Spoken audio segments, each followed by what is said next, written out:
கர்த்தருடைய பரிசுத்த நாமத்துக்கு ஸ்தோத்திரம். இந்த நாளிலும் நாம் செய்திக்கு போவதற்கு முன்பாக ஒரு பாடலை பாடி நாம் செய்திக்குள் கடந்து போகலாம். இயேசுவின் பின்னால் நான் செல்வேன், திரும்பி பார்க்க மாட்டேன். இந்த பாடலை பாடுவோம்.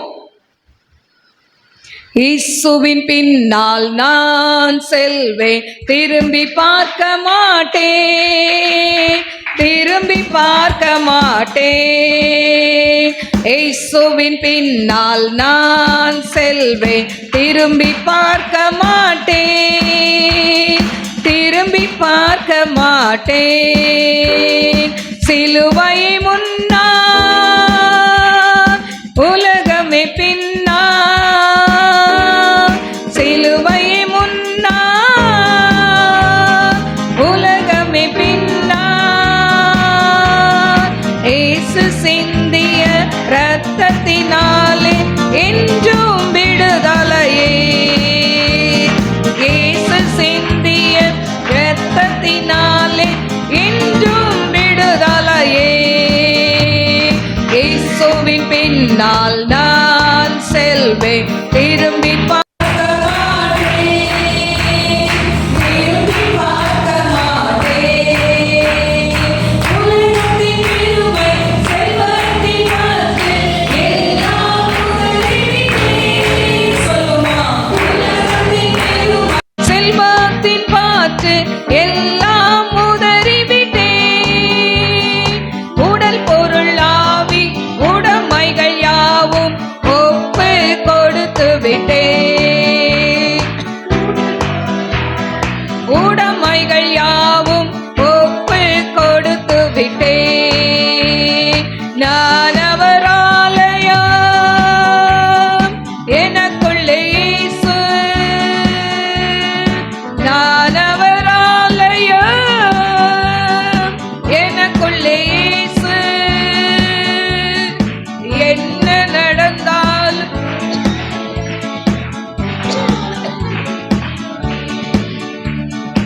என்ன நடந்தாலும் எவ்வேளையிலும் எப்போதும் துதித்திடுவேன். இயேசுவின் பின்னால் செல்வேன், திரும்பி பார்க்க மாட்டேன், திரும்பி பார்க்க மாட்டேன். வீணை நெருக்கம் இந்நாள்கள் இடர்கள் பிரிக்காது Lord. வேதனை நெருக்கம் இந்நாள்கள் இடர்கள் எதுவும் பிரிக்காது. வெற்றி வேந்தனே இயேசுவின் அன்பால் முற்றிலும் ஜெயம் பெறுவேன். வெற்றி வேந்தனே இயேசுவின் அன்பால் முற்றிலும் ஜெயம் பெறுவேன். நிகழ்கின்ற காலமோ வருகின்ற காலமோ, நிகழ்கின்ற காலமோ வருகின்ற காலமோ, வாழ்வோ சாவோ வல்ல தூதரோ பிரிக்கவே முடியாது. மன்லாட், வாழ்வோ சாவோ வல்ல தூதரோ பிரிக்கவே முடியாது. இயேசுவின் பின்னால் நான் செல்வேன், பார்க்க மாட்டேன், திரும்பி பார்க்க மாட்டேன். அகிலமெங்கிலும் ஆண்டவர் இயேசு ஆட்சி செய்திடணும், அகிலமெங்கிலும் இயேசு ஆட்சி செய்திடணும். ஆவியில் நிறைந்து சத்தியம் பேசும் சபைகள் பெருகிடணும், ஆவியில் நிறைந்து சத்தியம் பேசும் சபைகள் பெருகிடணும். எந்த தேசம் இயேசுவுக்கே, என் சொந்த தேசம் இயேசுவுக்கே. இயேசுதான் வழி,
கரங்களை தட்டி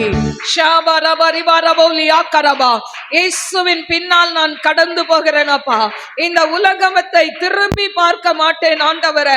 சிலுவை எனக்கு முன்னால், உலகம் எனக்கு பின்னால் என்று சொல்லி பாடினோமே. ஓ லீஷா தோரிபி அந்தராலா கர்பியா தரை கரபா ஊரா பௌலியா கரபா. கொஞ்ச நேரம் அபிஷேகம் பெற்றவங்க நல்ல கரங்களை தட்டி ஆவில நிரம்பி ஜெபிக்கலாமா? ஓ ரபா லிபா ரபா லபா ரபோதியா கரபல பரபா ஓரி பா கரபல பரபா ஓ ரபோ ஷலோர் பி கரபா. எங்கே 2-3 பேர் கூடி ஜெபிக்கிறீர்களோ அந்த இடத்தில் நான் வருவேன் என்று சொன்ன தேவன் எங்கள் மத்தியில் இறங்கி வந்திருக்கிறதுக்காய் நன்றி ஆண்டவரே. எங்கள் மத்தியில் இறங்கி வந்திருக்கிறதுக்காய் நன்றி ஆண்டவரே.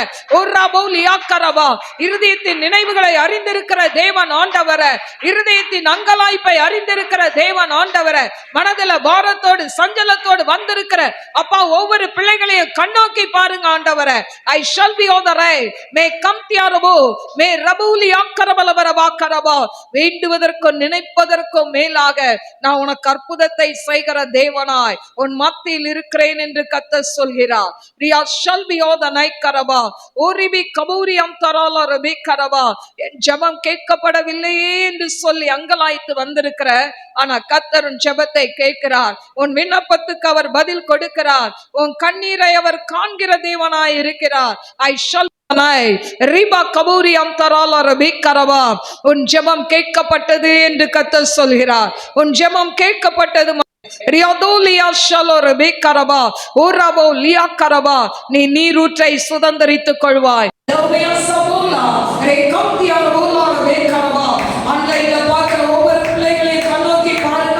அவங்களுடைய தேவைகள் என்னதென்று அறிந்திருக்கிறீர் ஆண்டவரே. அவங்களுடைய தேவைகளை நீங்க சந்திங்க ஆண்டவரே. I shall be on the night. மலை போல இருக்கிற பிரச்சனைகள் பனியை போல லகுவாகட்டும் என்று ஜெபிக்கிறேன். உடைய அன்பின் கரத்துல தாழ்த்துகிறப்பா. அடிமையை சிலுவை நிழலுக்குள் மறைத்து கொண்டு நீங்க பேசுங்கப்பா. ஒரு மனுஷனுடைய சத்தத்தை அல்ல, தேவ சத்தத்தை பிள்ளைகள் கேட்கட்டும். இயேசுவின் நாமத்தில் கேட்கிறேன் பிதாவே, ஆமென். கர்த்தருடைய பரிசுத்த நாமத்துக்கு ஸ்தோத்திரம். இந்த நாளிலும் நீதிமானுக்கு துன்பம் வருமா? ஏன்? எனக்கு அருமையான தேவ பிள்ளைகளே, நீதிமானுக்கு துன்பம் வருமா அப்படின்னு கேட்டா இன்னைக்கு அதை தான் நம்ம தியானிக்க போகிறோம். வாசிப்போம். சங்கீதம் 34:19. நீதிமானுக்கு வரும் துன்பங்கள் அநேகமாயிருக்கும், கர்த்தர் அவைகள் எல்லாவற்றிலும் நின்று அவனை விடுவிப்பார். நீதிமானுக்கு வரும் துன்பங்கள் அநேகமாயிருக்கும், கர்த்தர் அவைகள் எல்லாவற்றிலும் நின்று அவனை விடுவிப்பார். எனக்கு அருமையான பிள்ளைகளே, அப்ப நீதிமானுக்கு துன்பம் வராதுன்னு பைபிள்ல இல்ல. அப்போ நீதிமானுக்கு துன்பம் வரும். யார் நீதிமான் அப்படின்னு சொன்னா ரோமர் அதாவது 3ஆம் அதிகாரம் 10ஆம் வசனத்துல நீதிமான் ஒருவனாயிலும் இல்லை அப்படின்னு சொல்லப்பட்டது. அப்ப நீதிமான் யாருங்க? நீதிமான் யாருமே இல்லைன்னு வேதம் சொல்கிறது. அடுத்தது உணர்வுள்ளவன் இல்லை, தேவனை தேடுகிறவன் இல்லை. அப்போ இன்னைக்கு ஜனங்களுக்குள்ள என்ன இல்ல? ஒரு உணர்வு இல்ல, தேவனை தேடுகிற தேடல் இல்ல. அல்லேலூயா. ஆண்டவரை தேவைக்கு மாத்திரம் தேடுறோம், ஆனா ஆண்டவரை முழு இதயத்தோடு தேட ஜனங்கள் இல்லை. அடுத்தது 3:12 எல்லாரும் வழி தப்பி ஏகமாய் கெட்டு போனார்கள், நன்மை செய்கிறவன் இல்லை, ஒருவனாகிலும் இல்லை. அப்ப எல்லாரும் வழி தப்பி கெட்டு போனார்கள்னு இருக்கு. அப்ப நீதிமான் யார்? எனக்கு அருமையான தெய்வ பிள்ளைகளை, அடுத்தது ரோமர் 3:13-18 வீட்டில் வாசித்து கொள்ளுங்கள். 18 சொல்லப்பட்டிருக்கு, அவர்கள் கண்களுக்கு முன்பாக தெய்வ பயம் இல்லை. அப்போ இன்னைக்கு கிறிஸ்தவர்களா இருக்கிறவர்களுக்கும் அவங்க கண்ணுக்கு முன்னால என்ன இல்லை? தெய்வ பயம் இல்லை, ஆண்டவர் மேல ஒரு பயம் இல்லை. அடுத்தது 13:23 சொல்லப்பட்டிருக்கு, எல்லாரும் பாவம் செய்து தேவ மகிமை அற்றவர்களாகி அப்படின்னு சொல்லியிருக்கு. அப்போ இன்னைக்கு நம்ம எல்லாருமே என்ன பண்றோம்? பாவம் செய்திருக்கோம், தேவனுடைய மகிமையை நாம் இழந்திருக்கிறோம். ஆனா இப்படி மகிமையை இழந்த நம்மை தேவன் எப்படி நீதிமானாக மாற்றுகிறார் அப்படின்னு சொன்னா ரோமர் 3:24 இலவசமாய் அவருடைய கிருபையினாலே கிறிஸ்து இயேசுவில் உள்ள மீட்பை கொண்டு நீதிமான்களாக்கப்படுகிறார்கள் என்று சொல்லப்பட்டிருக்கு. அப்போ இலவசமாய் ஆண்டவர் உங்களுக்காக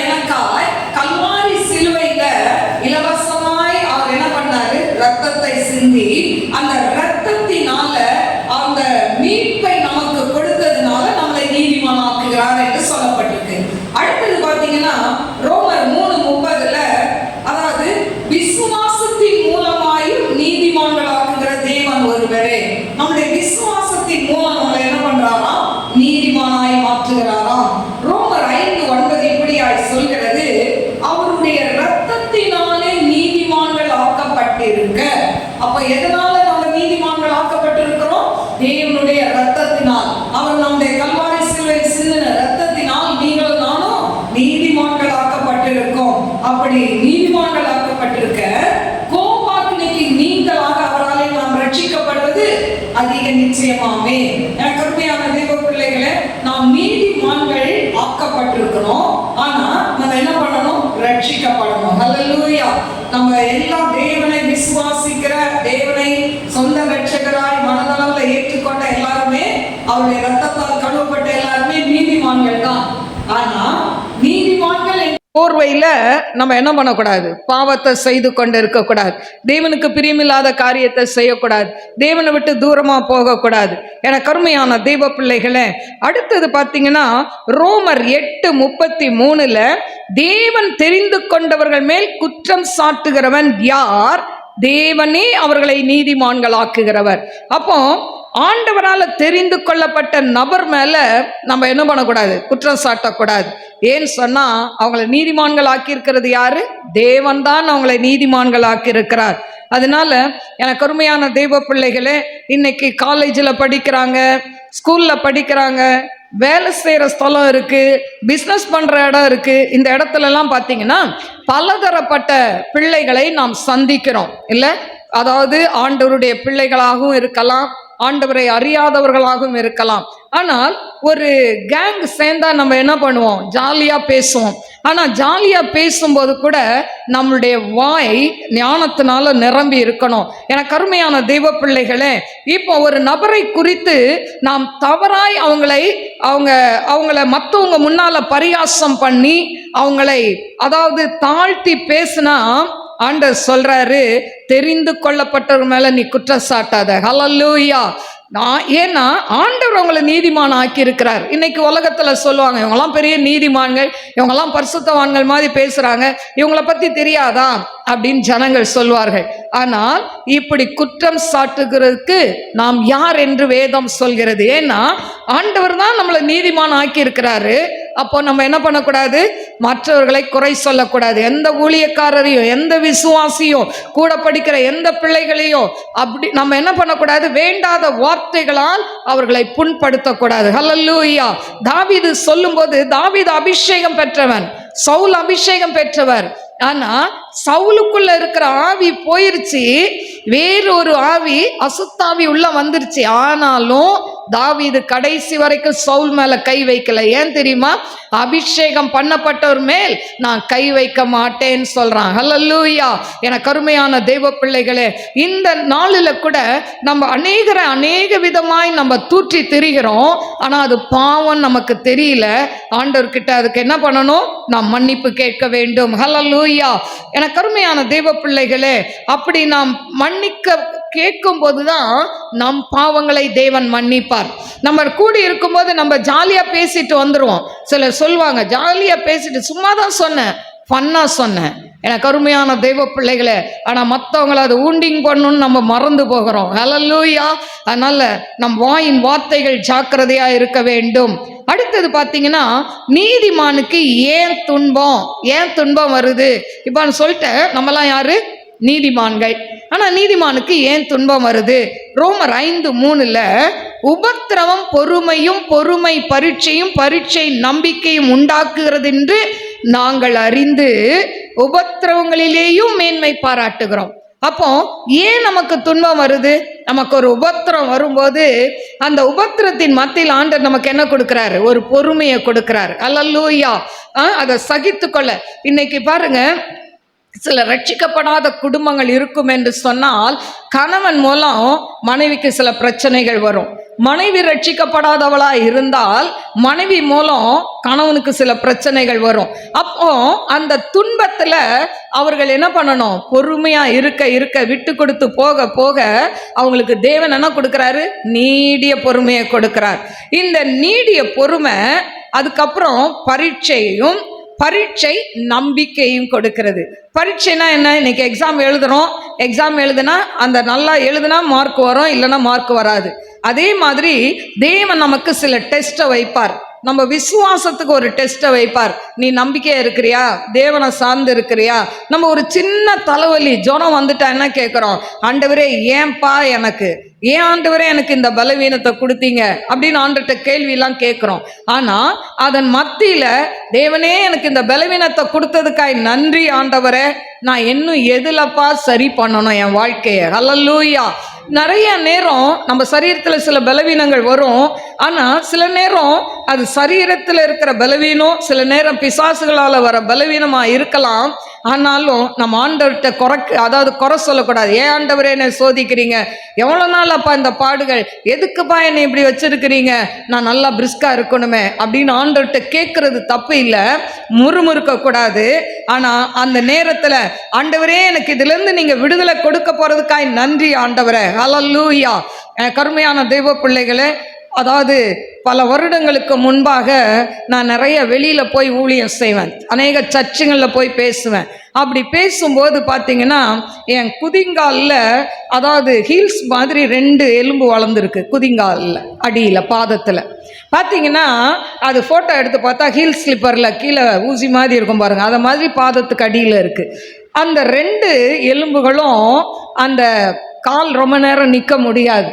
பார்த்தீங்கன்னா அந்த நாட்களில் ரொம்ப வலி, குதிங்கால் வலி இருந்தது. எங்கன்னா போனேன்னா எனக்கு பில்லோ கேட்பேன். நல்லா தெரிஞ்சவங்கன்னா ஒரு பில்லோ இருந்தால் வைங்க, இல்லைன்னா ஒரு நல்ல பெட்ஷீட்டை மடித்து கீழே போடுங்க, அது மேலே தான் நிற்கணும். ஏன்னா அப்படி நின்னாதான் கொஞ்ச நேரம் நிற்க முடியும், அப்படிப்பட்ட ஒரு வலி. ஆனால் என் கருமையான தெய்வ பிள்ளைகளே, இதெல்லாம் ட்ரீட்மெண்ட்டில் போச்சுன்னு நினைக்கிறீங்களா? இல்லை. ஒரே ஒரு காலில் தண்டேர்பட்டில் இருக்கும்போது ஒரு காலில் அந்த இன்ஜெக்ஷன்லேயே ஊசி அதாவது அந்த எலும்புலேயே ஊசி போட்டு கட்டு போட்டாங்க. அடுத்த காலுக்கு வர சொன்னாங்க, வரமாட்டேன்ட்டேன், ஏன்னா அவ்வளோ வலி அந்த ஊசி போடும்போது பாருங்கள். அதுக்கப்புறமா ஆண்டவரே நீங்கள் சுகத்தை கொடுங்க, அவரை சார்ந்து கொண்டேன். இதுதான் நமக்கு வைக்கிற பரீட்சை. அந்த பரீட்சையில் நம்ம வெற்றி பெறுகிறோமா, தேவனை சார்ந்து கொள்கிறோமா, தேவன் மேலே நம்பிக்கை வைக்கிறோமான்னு ஆண்டவர் பார்ப்பார். ஆனால் அதுக்கப்புறமா சிலர் சொன்னாங்க, அந்த இடத்துல கால் வலி வரும்போதெல்லாம் ஸ்டீராய்டு இன்ஜெக்ஷன் தான் போடுவாங்க, போட்டுக்கிட்டால் ஒரு 5 வருஷம் வலி வராது. ஆனால் எந்த இன்ஜெக்ஷனும் போடல, இன்னைக்கு வரைக்கும் ஆண்டவர் அந்த கால் வலியை எடுத்து போட்டிருக்கிறார். ஹல்லேலூயா. அவ்வளோ ஒரு பாதம் வலி இருக்கும், பில்லோ இல்லாமல் நிற்க முடியாது. பெட்ஷீட்டை நல்லா சாப்பிட்டு பெட்ஷீட்டை மடித்து போட்டு எனக்கு அசிங்கமாக இருக்கும். ஏன்னா நம்ம எல்லா சர்ச்சிலையும் போய் பிரசங்கம் பண்ணுறோம், போகிற இடத்துலலாம் எனக்கு ஒரு பெட்ஷீட்டை கொடு, எனக்கு நிற்கிறதுக்கு ஒரு இது வேணும் அப்படின்னு கேட்கும்போது இவங்களே பலவீனமாக இருக்கிறாங்க அப்படின்னு நினச்சிடக்கூடாதுன்னு நான் ரொம்ப அசிங்கப்படுவேன். ஆனால் ஆண்டவர்கிட்ட சொல்வேன், ஆண்டவரே உம்முடைய பிள்ளை, உம்முடைய ஊழியத்தை சுமந்து கொண்டு போகிறேன், உம்முடைய வார்த்தையை சுமந்து கொண்டு போகிறேன், எல்லாரும் முன்னாலேயும் என்னை சீக்காளியாக வைக்கக்கூடாது. ஹல்லேலூயா. ஆண்டவர்கிட்ட ஜெபித்த ஆண்டவர் அநேக காரியங்கள் எனக்கு விடுதலை கொடுத்திருக்கிறார். ஹல்லேலூயா. ஏன் சொல்கிறேன்னா, இந்த உபத்திரம் நமக்கு வந்தாதான் அந்த உபத்திரத்தின் வழியாய் பொறுமையை கொடுப்பார், பொறுமையின் வழியாய் பரீட்சையை கொடுப்பார், பரீட்சையின் மூலமாய் நம்பிக்கையை கொடுப்பார். என கருமையான தெய்வ பிள்ளைகளே, அதனால உபத்திரம் வந்தா நீதிமானுக்கு வர துன்பத்தை கண்டு நம்ம பயப்படக்கூடாது. ஆண்டவரே என் பிரச்சனை இவ்வளோ இருக்குப்பா, என் திராணிக்கு மிஞ்சி நீங்கள் என்னை சோதிக்க மாட்டீங்க. பைபிளில் இருக்குல்ல, திராணிக்கு மிஞ்சி ஆண்டவர் என்ன பண்ண மாட்டார், சோதிக்கவே மாட்டார். என் பிள்ளை இவ்வளோதான், இது இந்த அளவு துன்பம் கொடுத்தாதான் தாங்குவாள், அதுக்கு மேலே கொடுத்தா தாங்க மாட்டான்னு சொல்லி நம்ம திராணிக்கு மிஞ்சி சோதிக்கவே மாட்டார். நம்ம என்ன சொல்கிறோம், ஆண்டவரே எனக்கு திராணியே இல்லையே, இப்படியே என்னை சோதிக்கிறீங்களேப்பா அப்படின்னு நம்ம சொல்கிறோம். இல்லை, ஒரு நாளும் உங்களுடைய கெப்பாசிட்டி, அதாவது நீங்கள் எவ்வளோ தாங்குவீங்க, எவ்வளோ பிரச்சனையை தாங்குவீங்கன்னு ஆண்டவருக்கு தெரியும். அதுக்கு 1 இன்ச்சு கூட தரமாட்டார். ஹல்லேலூயா. கர்த்தர் நல்லவர். அடுத்தது உபாகமம் 8:2 வாசிமா. உபாகமம் 8:2. உன் தேவனாகிய கர்த்தர் உன்னை சிறுமைப்படுத்தும்படிக்கும் தம்முடைய கட்டளைகளை நீ கைக்கொள்வாயோ கைக்கொள்ள மாட்டாயோ என்று அவர் உன்னை சோதித்து பாருங்க, உள்ளதை நீ அறியும்படிக்கும் உன்னை இந்த 40 வருஷம் அளவு வனாந்தரத்தில் நடத்தி வந்த எல்லா வழியையும் நினைப்பாயாக. உபாகமம் 8:2 சொல்லப்பட்டிருக்கு, எதுக்கு ஆண்டவர் நமக்கு துன்பத்தை கொடுக்கிறார். அதாவது உன் தேவனாகிய கர்த்தர் உன்னை சிறுமைப்படுத்தும்படிக்கும் தம்முடைய கட்டளையை கைக்கொள்வாயா மாட்டாயா என்று உன்னை சோதித்து. அப்போ நிறைய நேரம் நமக்கு சோதனை வருது, துன்பம் வருதுன்னா என்ன அர்த்தம், நம்ம இந்த வார்த்தையில் நிலைத்திருக்கிறோமான்னு ஆண்டவர் பார்ப்பாரு. அதை சொல்லி பாருங்க, இந்த 40 வருஷம் அளவும் வனாந்திரத்திலே நடத்தி வந்த எல்லா வழியையும் நினைப்பாயாக. எதுக்குங்க நமக்கு துன்பம் வருது, நம்ம வாழ்க்கையில் நடந்ததெல்லாம் நினச்சி பார்க்கணும். நிறைய பேர் வாழ்க்கையில் நடந்ததை நினைக்கவே மாட்டாங்க. இன்னைக்கு நான் எப்படி இருக்கிறேன், இன்னைக்கு நான் நல்லா இருக்கிறேன், இன்னைக்கு நான் நல்லா அதாவது கம்ஃபர்டபுளாக இருக்கிறேன், நல்லா பெருசாக அதாவது நல்லா வசதியாக இருக்கிறேன். ஆனால் ஒரு நாள் சாப்பாட்டுக்கே வழி இல்லாமல் இருந்தோமே, அந்த நாளை நினைத்து ஆண்டவரை துதிக்க வேண்டும். ஹல்லேலூயா. அந்த நாளை நினைச்சு துதிச்சிங்கன்னா இந்த நாள்ல ஆண்டவர் எல்லாத்தையுமே சரி பண்ணிடுவார். ஹல்லேலூயா. இப்ப ஆண்டவர் அதான் சொல்றாரு, உன்னை இப்படியெல்லாம் வனாந்திரத்துல கூட்டு வந்தனே, அதை நினைக்கிறதுக்கு தான் உனக்கு சோதனை.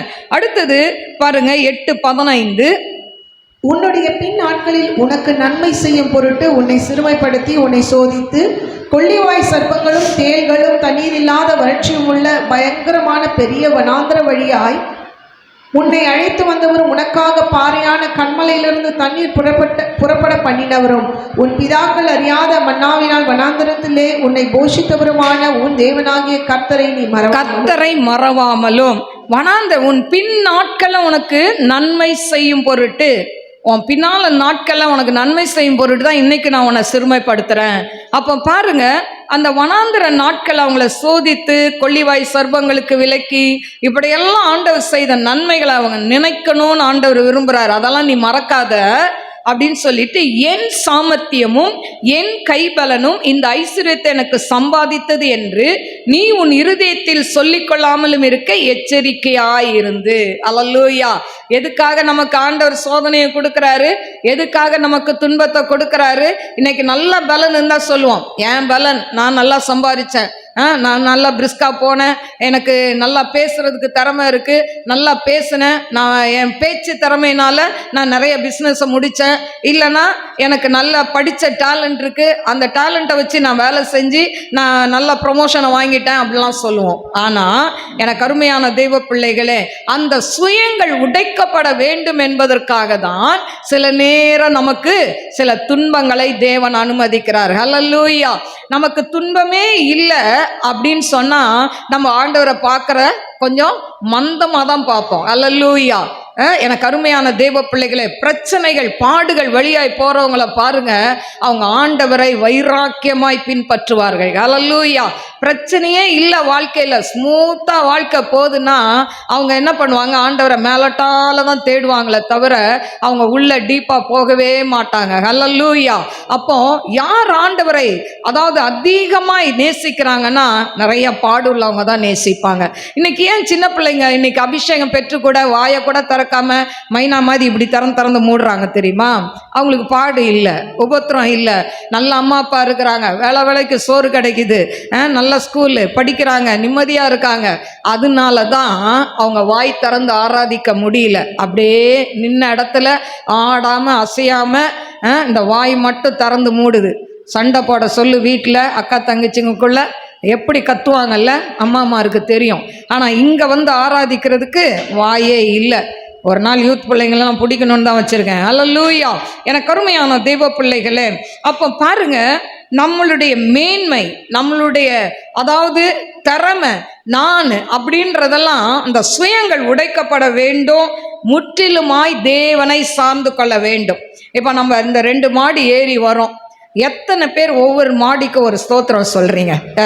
ஒவ்வொரு படிக்கட்டுக்கும் சொல்ல மாட்டோமே. நல்லா வரவங்களை பாருங்க, அதாவது மடமடன்னு ஏறி ஸ்பீடா அப்படி கீழே அப்படின்றதுக்குள்ள இங்கே ஏறி வந்து நின்றுருவாங்க. ஆனால் நான் என்னை மாதிரி ஆளுங்க ஏறி வரும்போது என்ன சொல்லுவாங்க? ஸ்தோத்திரம் ஆண்டவரே, ஸ்தோத்திரம் ஆண்டவரே, அப்பா இந்த முட்டி வலி எடுத்து போடுங்க ஆண்டவரே அப்படின்னு நம்ம சொல்கிறோமா? ஆட்டோமேட்டிக்காக அந்த வாய் ஸ்தோத்திரத்தை சொல்லுதே, அதுக்கு தாங்க உபத்திரம். ஹல்லேலூயா.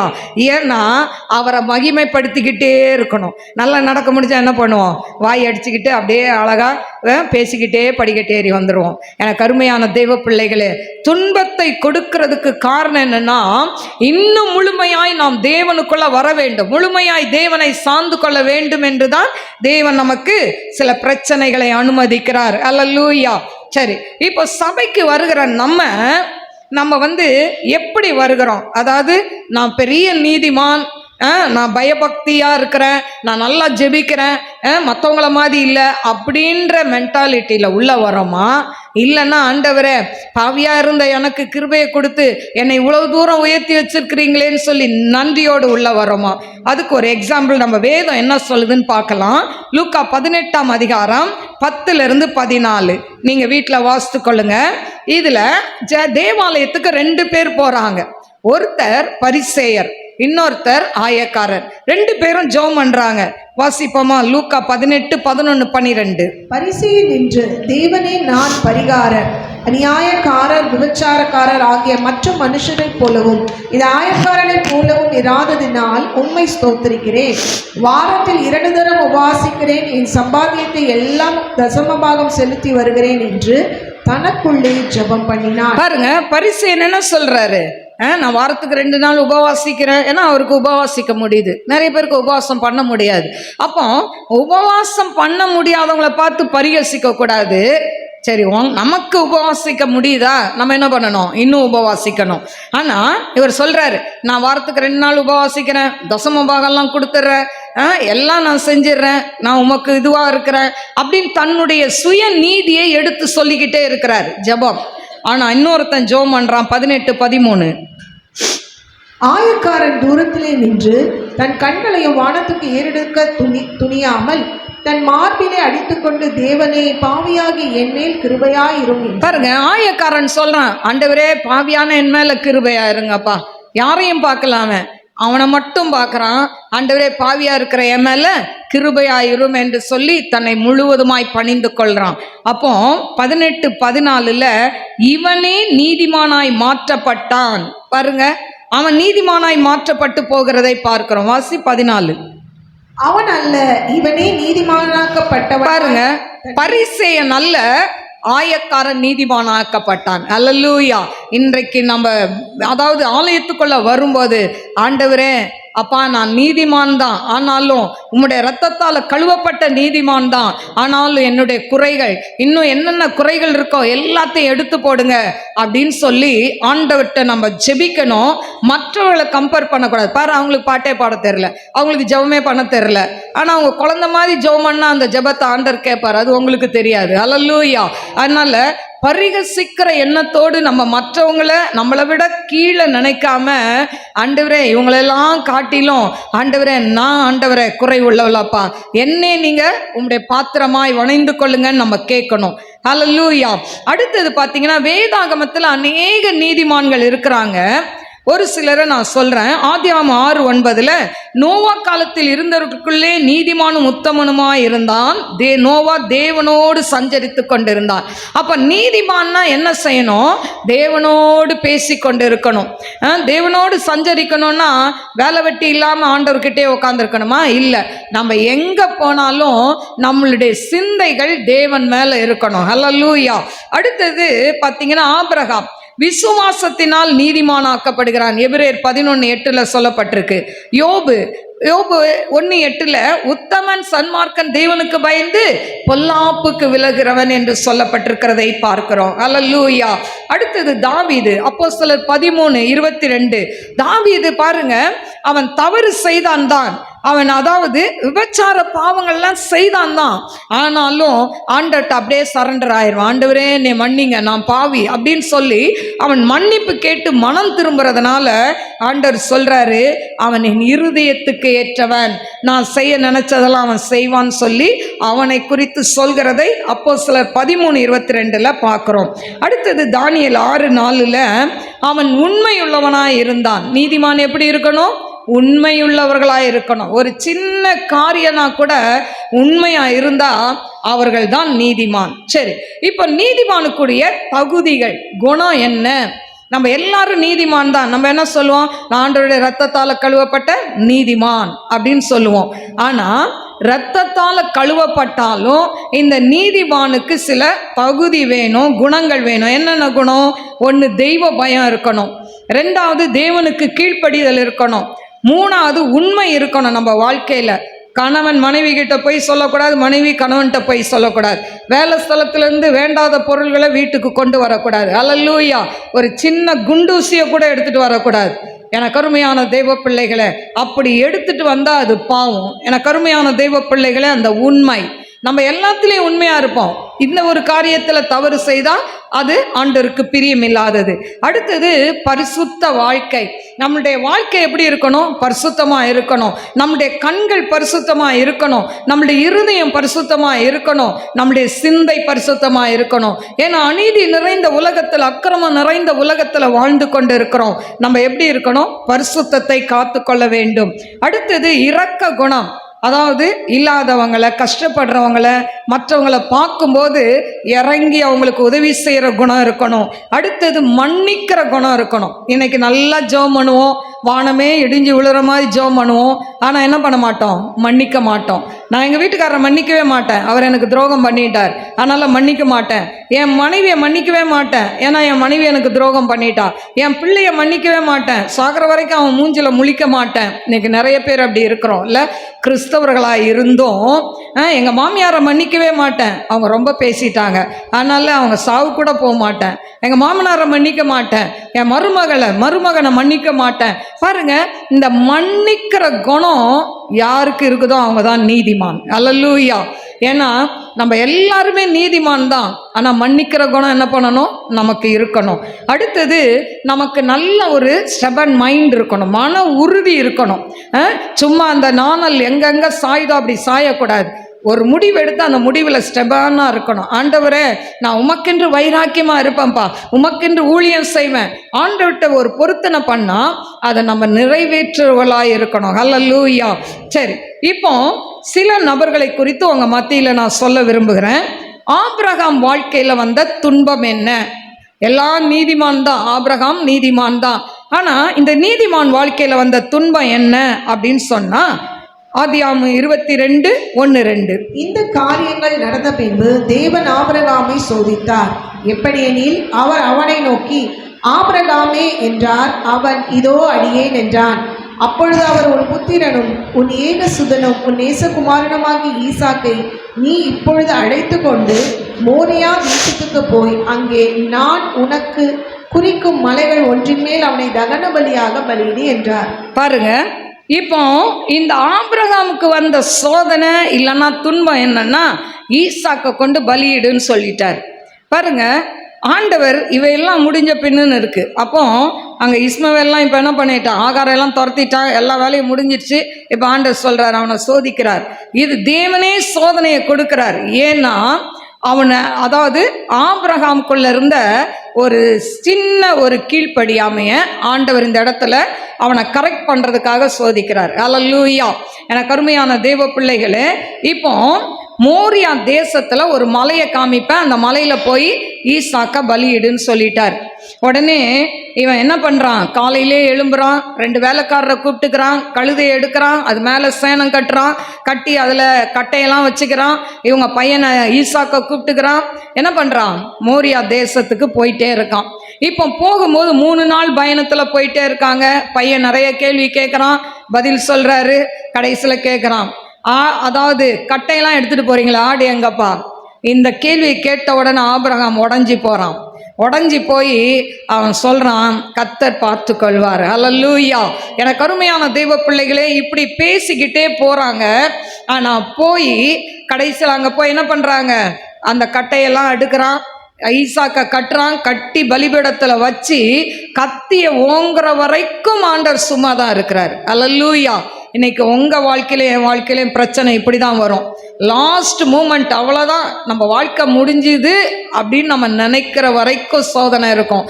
ஆனால் அதன் பிறகு ஆண்டவர் சொல்லுவார், ஒன்றுமே இல்லை. அப்போ தான் கத்தியை ஓங்கினோடனே பிள்ளையாண்டான் மேலே கையை போடாத அப்படின்னு சொல்லி என்ன பண்ணுறாரு? அங்கே வானத்திலேருந்து ஒரு சத்தம் வந்த உடனே அவர் அந்த கத்தியை ஓங்கிறத நிறுத்திட்டார்.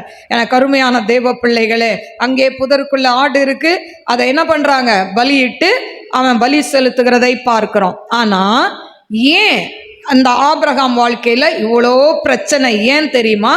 அவனுடைய கீழ்ப்படியாம. ஆண்டவர் என்ன சொல்றாரு? வாக்கு கொடுக்கிறார். நான் வானத்து நட்சத்திரத்தை பார், பூமியின் தூளை பார், கடற்கரை மணலை பார், இதை மாதிரி உன் சந்ததியை பெருக செய்வேன் அப்படின்னு வாக்கு கொடுக்கிறார். ஆனா ஆபிரகாம் நம்பினாரா? ஆபிரகாம் விசுவாசத்தின் தகப்பன் தான் பைபிள்ல இருக்கு. ஆனா அதே விசுவாசத்தின் தகப்பன் விசுவாசத்தை விட்டு மனைவி பேச்சை கேட்டுட்டார். அல்லேலூயா. ஆகாரம் மணந்து கொண்டார் இல்ல, அதுதான் அவன் செய்த தவறு. அல்லேலூயா. ஆண்டவர் சொன்னா செய்வாருன்னு காத்திருக்கணும். காத்து இல்லாம 11வது வருடத்துல அவன் கையில இஸ்மவேல் இருக்கிறான். அல்லேலூயா. ஆதியாகமம் 16:16 எடுத்து வாசித்து பார்த்தீங்கன்னா தெரியும்.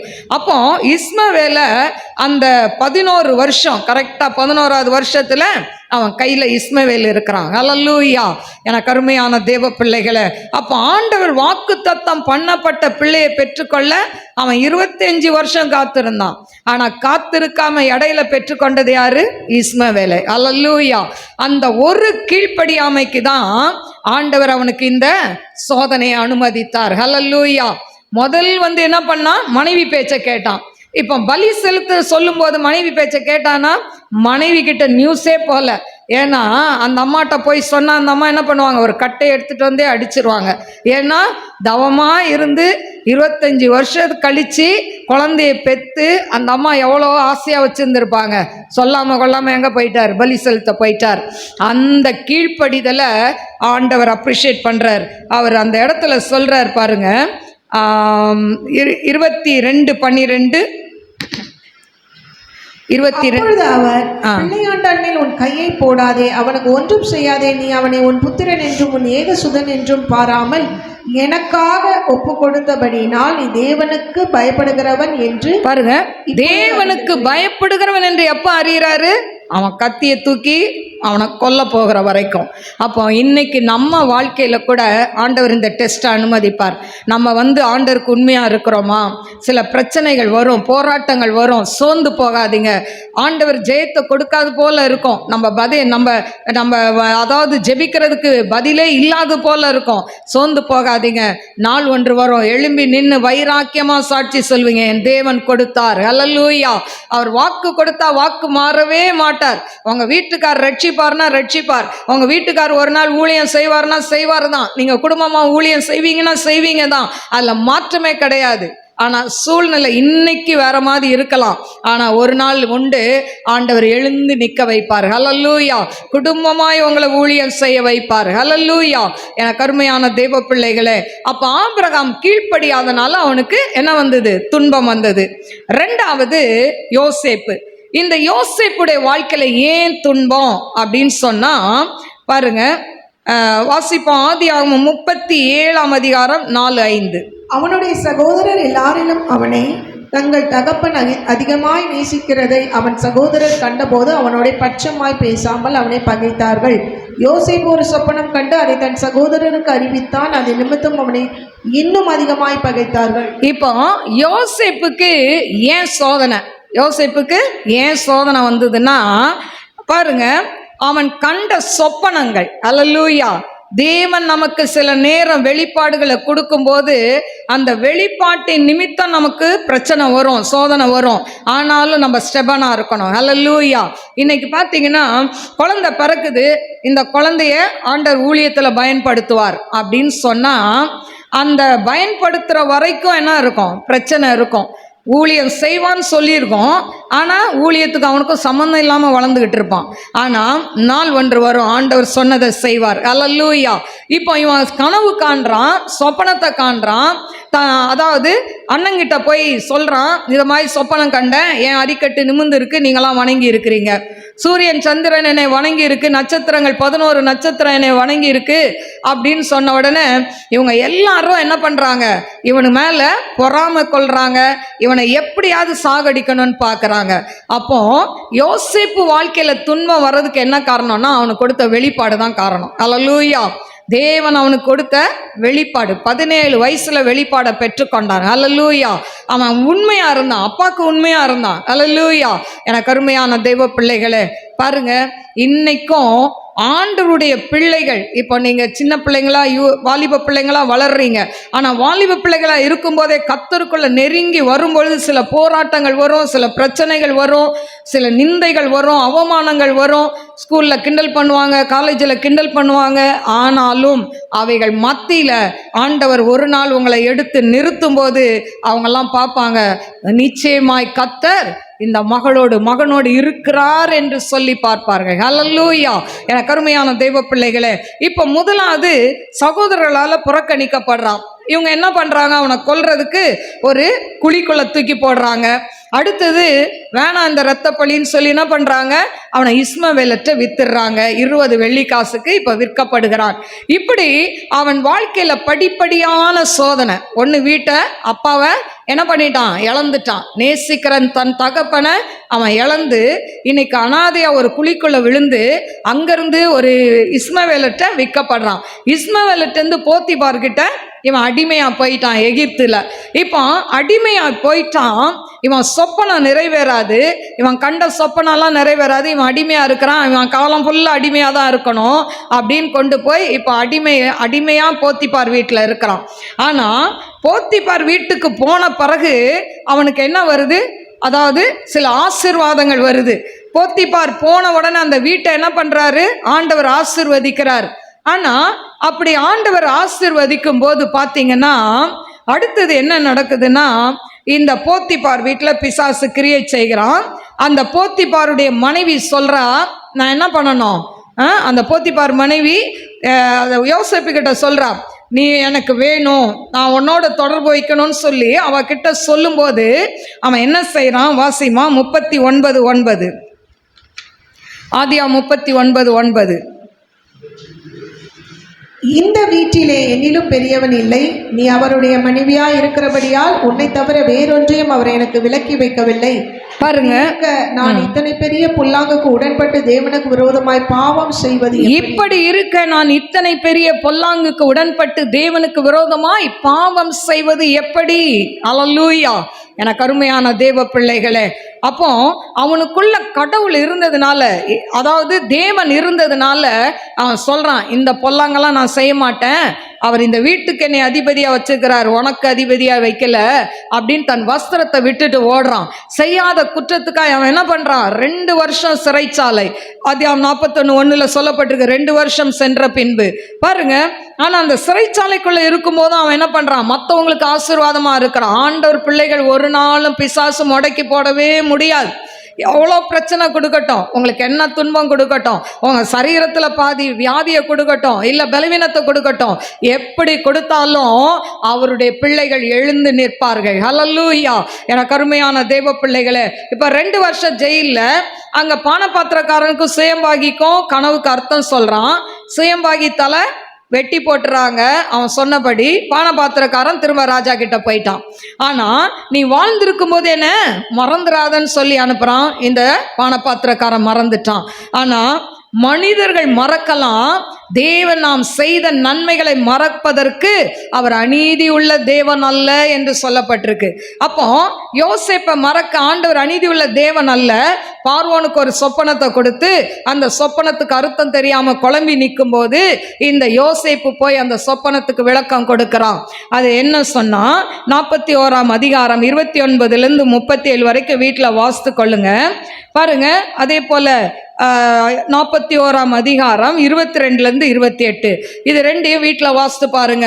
இதில் என்ன சொல்லப்பட்டிருக்குன்னா, ஒரு நிறைமேனியுள்ள கதிரும் 7 கதிர்கள் இருக்கு, சாவியான தீந்து போன 7 கதிர்கள்.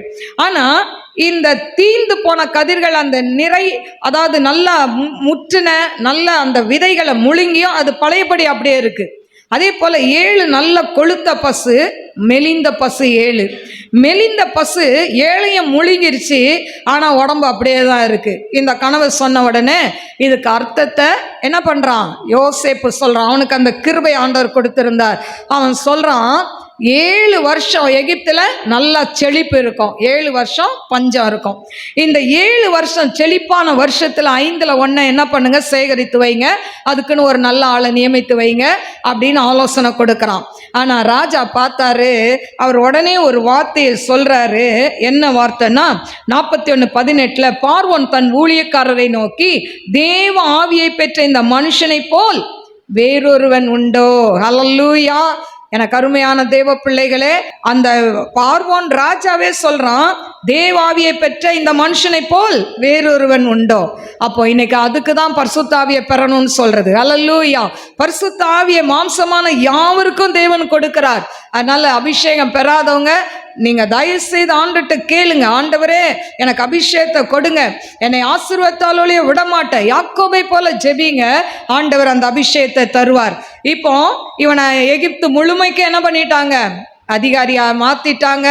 அது மட்டும் இல்லை, அதாவது அவனுக்கு அதாவது 30 வயதுல ராஜாவுக்கு முன்னால நிற்கிறான் ஆஸ்நாத். அவனுடைய மனைவி பேர் என்னது, ஆஸ்நாத். ஆஸ்நாத் என்கிற ஒரு சகோதரியை கல்யாணம் பண்ணி வைக்கிறாங்க. 30 வயசுல ராஜாக்கு முன்னால நிற்கிறான். 17 வயதுல தரிசனம் கண்டான். 30 வயதுல அது நிறைவேறுகிறது.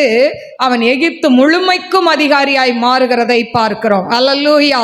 அப்போ இடைப்பட்ட ஆண்டுகள் 13 ஆண்டுகள் அவன் காத்திருந்தான். அவன் துன்பங்கள் மாற, தொல்லைகள் மாற. இன்னைக்கு நீங்க பிரச்சனை வழியா வரீங்களா, போராட்டத்தின் வழியா வரீங்களா, அவ்வளவுதான் இன்னைக்கு வாழ்க்கையில இனிமே நம்ம முன்னுக்கு வர முடியாதுன்னு நினைக்கிறீங்களா?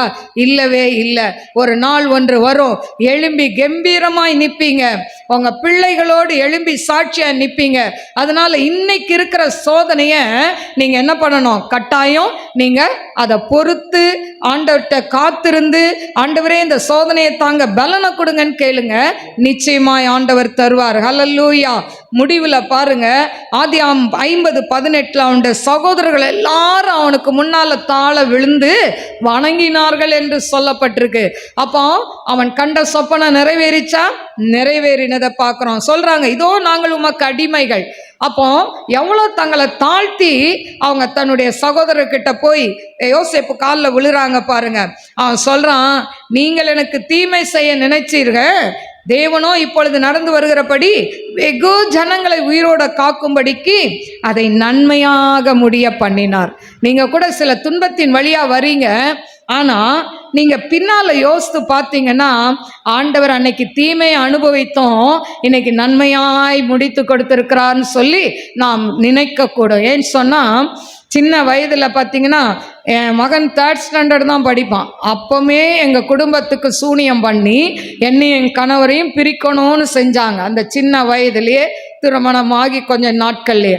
ஆனால் எனக்கு அருமையான தேவ பிள்ளைகளே, அதன் நிமித்தம் 10 ஆண்டுகள் உபத்திரத்தின் குகையில் இருந்தேன். 10 வருஷம் உபத்திரம், துன்பம், வீட்டில் பிரச்சனை அந்த செய்வனையினால. ஆனால் பாருங்க, செய்வனையினால பிரச்சனைனா பிசாசு பிடிச்சி ஆடலை, ஆனால் வீட்டுக்குள்ள குழப்பம், அதாவது கணவன் மனைவிக்குள்ள சண்டை, பிரச்சனை, வாக்குவாதம், இப்படி நிறையா போச்சு.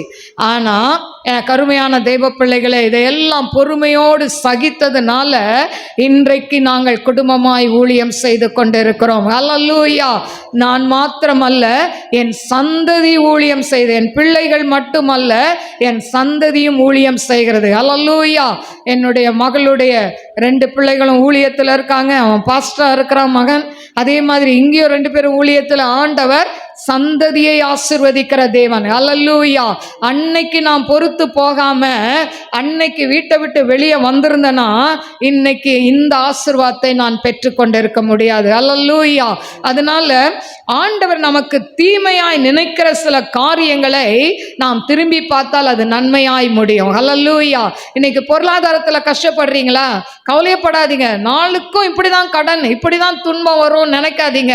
ஒரு நாள் வருவீங்க, நீங்க கம்பீரமாய் மற்றவர்களுக்கு கொடுக்கக்கூடிய கரங்களாய் கர்த்தர் உங்களை மாற்றுவார். அல்லேலூயா. இன்னைக்கு நாங்க வாங்கிக்கிட்டே இருக்கிறோமே, மற்றவங்க உதவியை தேடுறோமே அப்படின்னு நீங்க நினைக்கலாம். ஒரு நாள் வரும், நீங்க மற்றவர்களுக்கு கஷ்டப்படுறவங்களுக்கு உதவி செய்கிற கரமாய் கர்த்தர் உங்களை உயர்த்தி ஆசீர்வதிப்பார். அல்லேலூயா. இந்த நீதிமான்களுக்கு கிடைக்கும் ஆசீர்வாதங்கள் மட்டும் என்னன்னு சொல்லி முடிச்சிடறேன். நீதிமான்களுக்கு என்ன ஆசீர்வாதம்னா, துன்பத்திலிருந்து விடுதலை. சங்கீதம் 34:19 நோட் பண்றவங்க பண்ணிக்கோங்க. அடுத்தது நீதிமானுக்கு என்ன ஆசீர்வாதம்னா, கர்த்தருடைய கண்கள் நீதிமான்கள் மேல் என்ன பண்ணுதான், நோக்கமா இருக்கிறது என்று சொல்லப்பட்டிருக்கு. அடுத்தது சங்கீதம் 37:25 நீதிமான் சந்ததி அப்பத்துக்கு இறந்து திரிவதே இல்லை. அப்படின்னா என்ன அர்த்தம், சாப்பாட்டுக்கு பஞ்சமே கிடையாது. நீங்களா சாப்பாட்டை வேணாம், கொஞ்சம் டயட்டில் இருக்கணும்னு நினச்சா தவிர நீங்கள் நல்லா அடித்து புசிப்பீங்க. ஹல்லேலூயா. நீதிமான்கள் வீட்டில் என்ன உண்டா, பொக்கிஷங்கள் உண்டு. பொக்கிஷனா என்ன, நிறைவான ஆசீர்வாதம். அடுத்தது நீதிமான் செய்யும், யாக்கோபு 5:16 பார்த்தீங்கன்னா, நீதிமான் செய்கிற ஊக்கமான சுத்தமான ஜெபம் மிகவும் பலனுள்ளதா இருக்கிறது. அப்போ நீதிமான்களாகிய நீங்களும் நானும் செய்கிற ஜெபத்தை தேவன் அங்கீகரிக்கிறார். அடுத்தது சங்கீதம் 112:2 சந்ததியை தேவன் ஆசீர்வதிப்பாராம். அடுத்தது நித்திய, அதாவது நீதிமொழிகள் 37:29 நித்திய வாழ்வு நமக்கு உண்டு. அடுத்தது சங்கீதம் 92:12 நீதிமான் பனையை போல் செழிப்பான் என்று சொல்லப்பட்டிருக்கு. ஹல்லேலூயா. இன்னைக்கு வந்திருக்கிற நீங்க ஒவ்வொருத்தரும் நீதிமான்கள். நீதிமான்கள் எப்படி இருக்கணும்னு சொன்ன, நீதிமான்களா இருந்தா என்ன பிரச்சனை வரும், நம்ம வாழ்க்கையில போராட்டம் பிரச்சனைகள் வந்தாலும் நாம் அதை சகித்து கொண்டால் தேவன் அற்புதத்தை செய்வார். யோபு நீதிமானாய் இருந்தான். அவன் வாழ்க்கையில எல்லா பிரச்சனையும் வந்தது நமக்கு தெரியும். ஆனா கடைசியில் அவன் ரெட்டிப்பான நன்மையை பெற்றுக்கொண்டான். ஹல்லேலூயா. இன்றைக்கு உங்க வாழ்க்கையில எந்த பிரச்சனையோடு கடந்து வரீங்களோ, எந்த துன்பத்தின் வழியாய் கடந்து வரீங்களோ, அப்படிப்பட்ட பாடுகள் நிறைந்த பிள்ளைகளுக்காய் நீங்க ஜெபிங்க. யோபு தன் சிநேகிதனுக்காய் ஜெபிக்கும் போது அவன் சிறையிருப்பு மாற்றப்பட்டது. உங்க வீட்டுக்காரர் குடிக்கிறாரா, குடிகாரர்களுக்காக ஜெபிங்க. உங்க வீட்டுக்காரர் தவறான உறவு வச்சிருக்கிறாரா, அப்படிப்பட்டவங்களுக்காக ஜெபிங்க. ஹல்லேலூயா. உங்க பிள்ளை கீழ்ப்படியிலையா, கீழ்ப்படியாத பிள்ளைகளுக்காய் நீங்க ஜெபம் பண்ணுங்க. உங்க பிள்ளையை ஆண்டவர் என்ன பண்ணுவார், கீழ்ப்படிய வைப்பார். டிப்ரெஷன்ல உங்க பிள்ளை இருக்குதா, அப்படிப்பட்ட பிள்ளைங்களுக்காக நீங்க ஜெபிங்க. ஆண்டவர் உங்க பிள்ளைக்கு விடுதலை கொடுப்பார். ஹல்லேலூயா. கண்களை மூடி நாம் ஜெபிப்போம். ஸ்தோத்திரிக்கிறேன் ஆண்டவரே, மகா பரிசுத்தமுள்ள நல்ல தகப்பனே, நன்றியோடு ஸ்துதிக்கிற ஸ்தோத்திரிக்கிற ராஜா. நீதிமானுக்கு துன்பம் வருமா, ஏன் வருதுன்னு சொல்லி இன்னைக்கு தியானித்தோம் ஆண்டவரை. அப்பா, இந்த நாள்ல கூட ஏன்பா எங்களுக்கு துன்பம்னு சொல்லி கேட்ட ஒவ்வொரு பிள்ளைகளோடு நீர் பேசியிருக்கிறீர். ஆன்லைன்ல இதை கேட்டுக்கொண்டிருக்கிற பிள்ளைகளோடு நீர் பேசுகிறீர். அதற்காய் நன்றி ஆண்டவரை.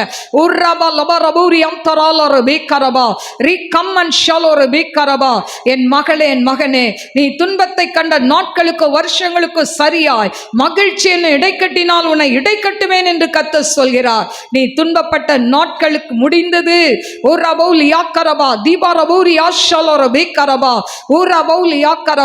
முந்தினைகளை நினைக்காதே, பூர்வமானதை சிந்திக்காதே, நான் உனக்கு புதிய காரியத்தை செய்வேன் என்று கர்த்தர் சொல்கிறார். ஆண்டவரே, உமக்கு ஸ்தோத்திரிக்கிற அப்பா, என்னென்ன துன்பத்தோடு, சோதனையோடு, பிரச்சனையோடு, ஆண்டவரே வியாதியோடு கடந்து வந்திருக்கிறாங்களோ அவங்களுடைய வியாதிகள் சரீரத்தை விட்டு நீங்கட்டும் ஆண்டவரே. தீராத வியாதிகள் நீங்கட்டும் ஆண்டவரே. டாக்டரால கைவிடப்பட்ட வியாதிகள் நீங்கட்டும் ஆண்டவரே. அப்பா, உம்முடைய பிள்ளைகளை பொருளாதாரத்தில் உயர்த்தி ஆசீர்வதிங்க அப்பா. அப்பா, இது ஆன்லைன்ல பார்க்கிற பிள்ளைகளையும் பொருளாதாரத்தில் உயர்த்துங்க. வியாபாரம் செய்கிற ஆண்டவரை, பிசினஸ் பண்ற பிள்ளைகளை ஆசீர்வதிங்க ஆண்டவரே. வேலைக்கு போற பிள்ளைகளுக்கு ப்ரமோஷனை கொடுங்க அப்பா. எந்த காலேஜில் சேரணும்னு தடுமாறி கொண்டு இருக்கிற பிள்ளைகளுக்கு ஆண்டவரை ஏற்ற காலேஜில் பிள்ளைகளுக்கு சீட்டு கிடைக்கணும். அவங்களுடைய ஃபீஸ் தேவைகள் சந்திக்கப்படணும் ஆண்டவரே. படிக்கிற பிள்ளைகளுக்கு நல்ல ஞானத்தை கொடுங்க அப்பா. உங்க கிருபை பிள்ளைகளை தாங்கட்டும் ஆண்டவரே. எல்லா கொள்ளை நோய்களுக்கு விலக்கி அப்பா பிள்ளைகளை இரத்த கொட்டைகளாய் மறைத்துக் கொள்ளும். ஆவியாண்ட கரத்துல தாழ்த்துகிற இயேசுவின் நாமத்தில் கேட்கிறேன் பிதாவே, ஆமென். God bless you. God bless you.